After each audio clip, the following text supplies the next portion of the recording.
At this World Cup, rival players keep doing something powerful after the final whistle. They battle for the 90 minutes. Different nations, different shirts, different languages.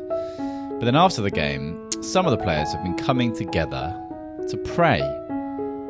The first major moment came after Germany's 7-1 win over Curaçao. For Curaçao, it was a heavy defeat, and for Germany, it was a dominant victory. But after full time, players from both teams stood together, put their arms around each other and prayed. Germany goalscorer Felix Nmecha later explained what happened. Nach dem Abpfiff standen sie im Kreis mit auch Spielern von Curaçao, mit eigenen Mitspielern. Können Sie uns erklären, was da passiert ist? Ja, wir sind halt im Spiel Gegner gegeneinander und dann nach dem Spiel sind wir alle Christen und wir sind so Brüdern und dann haben wir einfach ein kleines Gebet zusammen gemacht, weil wir sind immer noch sehr dankbar, auch die von Ergebnis her ist natürlich schön für uns, aber auch im Ganzen glauben wir alle, dass Jesus verherrlicht wird durch das Spiel und deswegen sind wir zusammengekommen und haben einfach zusammen gebetet. Ja. Just 1 week later, Curaçao were involved again, this time after a 0-0 draw against Ecuador. The game was finished, the result was settled, but before leaving the pitch, players from both nations came together in prayer.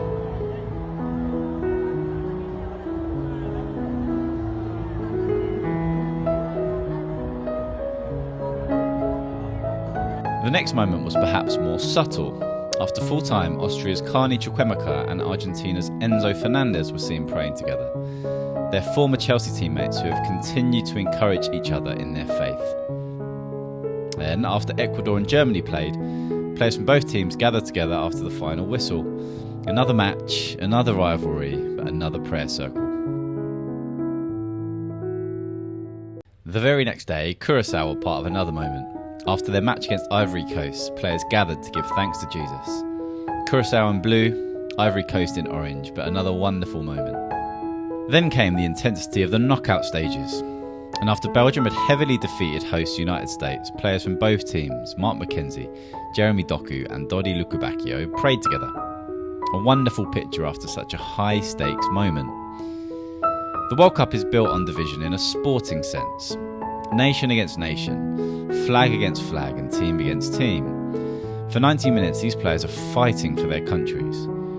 But after the whistle they're showing the world that their identity in Christ is greater than the badge on their shirt, greater than the result, greater than the rivalry, and greater than the tournament itself.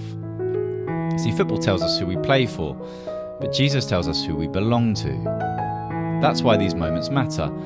Because in a world that constantly divides people by nationality, language, culture and competition, these players are showing something different. They're showing that Jesus brings enemies together. He turns rivals into brothers. He creates a family bigger than any country.